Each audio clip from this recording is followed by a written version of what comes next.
Hello guys, welcome to VR Tech. ఈరోజు మన topic వచ్చేసి ఇన్స్టాలేషన్ విఎస్ స్టూడియో. ఒక వెబ్ డెవలప్ చేయడానికి మనం నోట్ప్యాడ్ ప్లస్ ప్లస్ విఎస్ స్టూడియోని యూజ్ చేస్తాం. అయితే ఫస్ట్గా మన వెబ్ బ్రౌజర్ని ఓపెన్ చేసుకున్నాక దాంట్లో సెర్చ్ బార్లో విఎస్ స్టూడియో అని సెర్చ్ చేయాలి.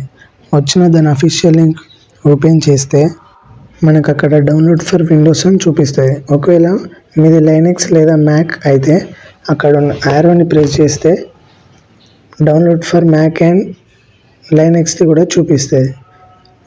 ఇది అన్ని అప్లికేషన్స్ ఎలా ఇన్స్టాల్ చేస్తామో విఎస్ స్టూడియో కూడా అలానే ఇన్స్టాల్ చేసుకోవాలి.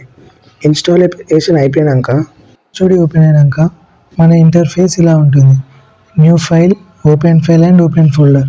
మీరు ఫోల్డర్ క్రియేట్ చేసుకుంటే ఓపెన్ ఫోల్డర్ని క్లిక్ చేయండి, లేకపోతే సెలెక్ట్ చేసి సెలెక్ట్ ఫోల్డర్ అని ప్రెస్ చేయండి. అప్పుడు మీ ఫోల్డర్ అనేది ఓపెన్ అవుతుంది.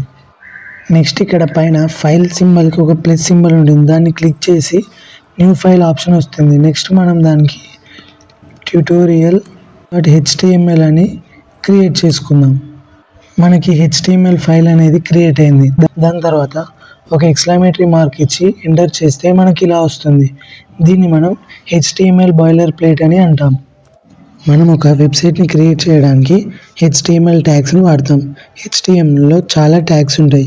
మనం ఇప్పుడు heading tag, div tag and paragraph ట్యాగ్ని యూజ్ చేద్దాం.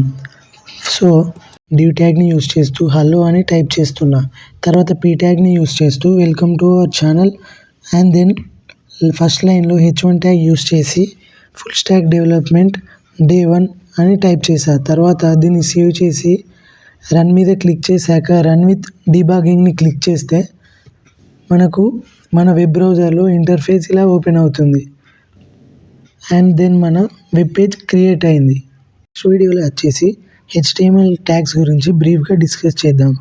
Don't forget to like, share and subscribe for more tech content.